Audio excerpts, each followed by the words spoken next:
Welcome to the Anvil Kitchen. My name is Peter and today we're going to be guiding you through a few tips on how to use your new Anvil oven.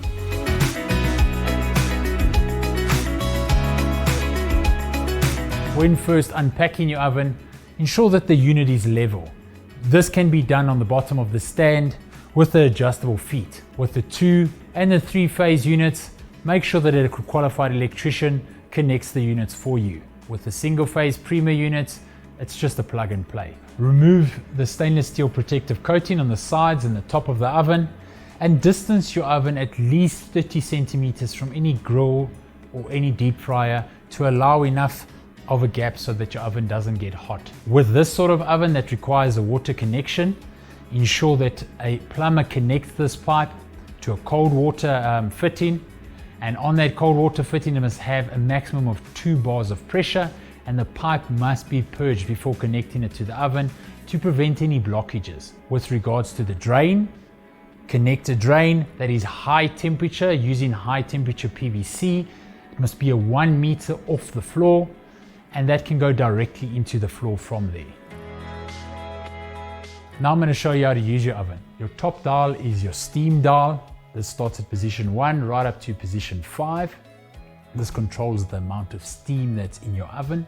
Dial number 2 is your time dial. This goes in two positions. If you turn it left to the on position, that would leave the oven on for infinity.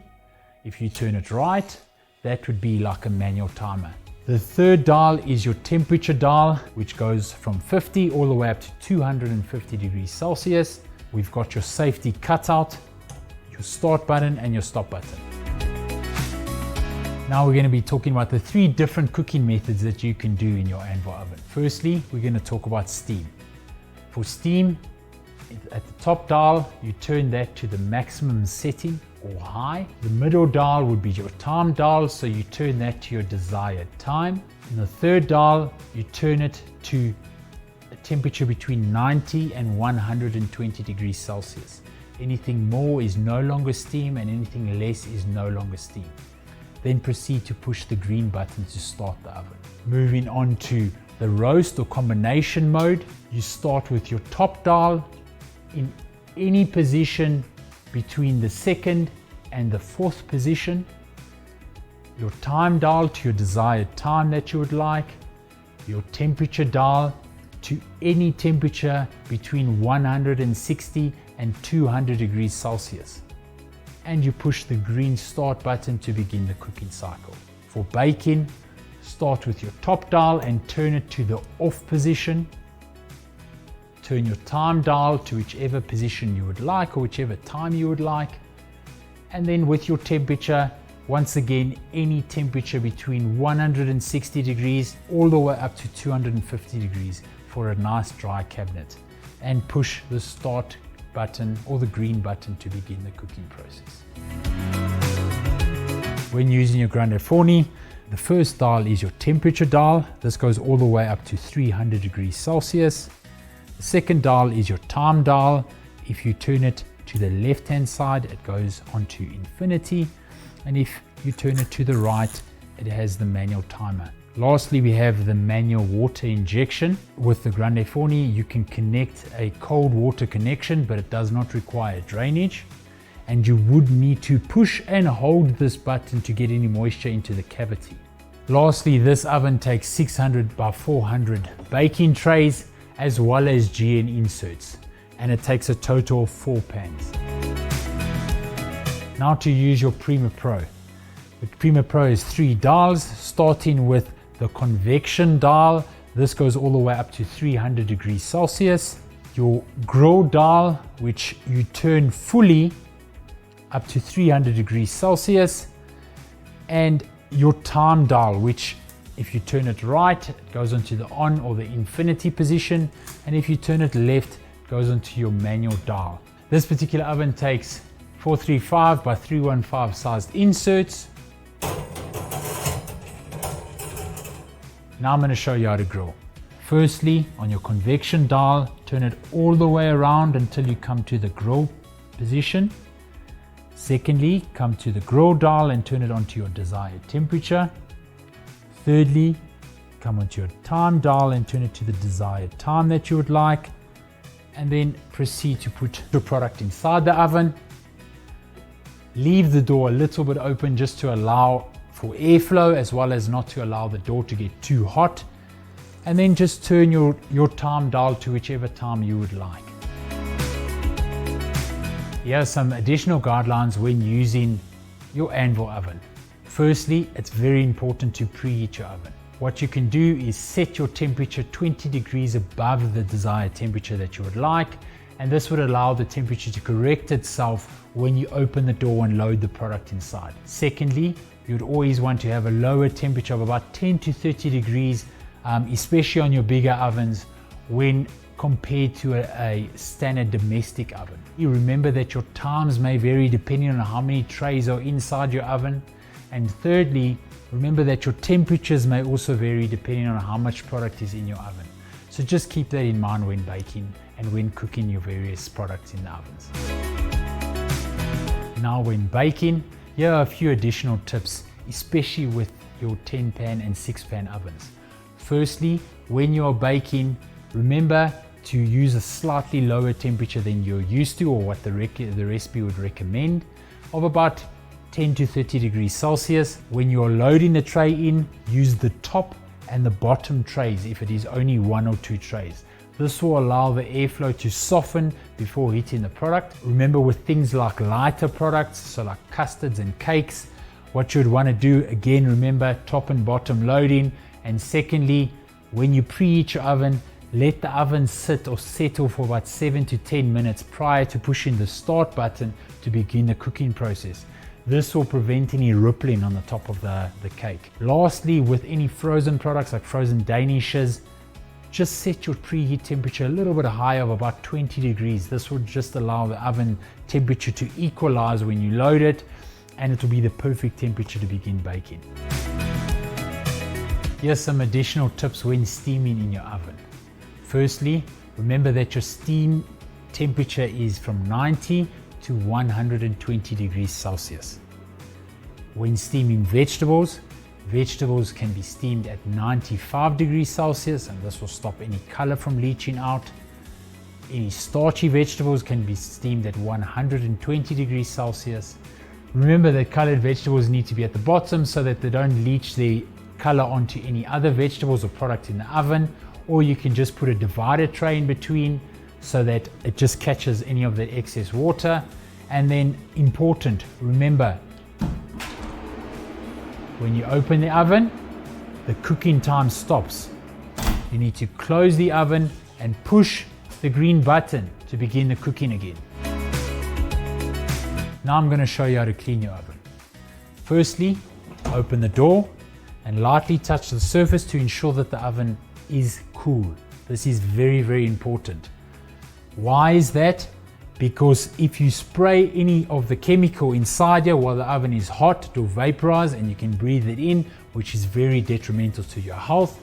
And secondly, if you spray a cool chemical onto the glass or the metal, it will cause thermoshock, will cause the metal to flex and the coating on the glass to weaken, and this could lead to the oven glass actually breaking. Before you start your cleaning, firstly, what you want to do is remove any items that are inside your oven and anything that may be around your drain that is blocking the water flow from going down.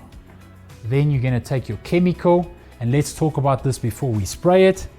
This chemical must be low in caustic soda because that is very corrosive for your oven and it will actually break down the metal. Secondly, make sure that this is diluted according to the manufacturer's instructions. That's very, very important. Thirdly, if you have a very strong degreaser, wear a mask so when you are spraying it, you do not inhale the chemical at any time.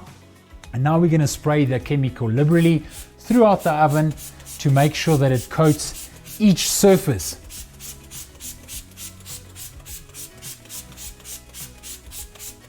Don't spray anything beyond this gasket. Close the door. Set your steam to maximum. Set your time to 20 minutes. Your temperature to 75 and push the green button to start. Now that your steaming time has elapsed, you can hear the oven's buzzer going. Open the door by pulling the handle to the left first. Allow any excess steam to come out of the top, and then proceed to push it to the right, and this will allow the oven to open. Now we're going to take clean warm water. We're going to rinse the oven's interior with the clean warm water just to get rid of any chemicals that is there. And once this is all done, what you can do, or even prior to this, what you can do is loosen the thumb screws to allow the racking to come out. You can also loosen the thumb screws at the back panel to allow the back panel to come out, and you can go and wash that in your dishwasher separately. Makes it a little bit easier to handle, and you can then rinse the oven nicely inside. Once the oven is completely rinsed, what you're going to do is you're going to then proceed to close it again. You're going to set the temperature to 10 minutes, and we're going to push the green button to start it again. Now that the time has elapsed again, this has just ensured that all of the chemical is down the drain, any excess chemical that we may have missed. Remember, pull the handle left first, then right. Proceed to open the oven. And now that the cavity is clean, we're going to talk about everything beyond the cavity. So everything from this gasket outward. So around these edges, you can use sunlight soap, a scouring sponge like this, and you can just wipe them. Over here by the glass, again, sunlight soap, and use the soft side of the sponge, not the green side, and just wipe the glass. And then you can split the glass open by holding these two tabs, and then you can wipe this side of the glass and this side of the glass, and also the drip tray inside.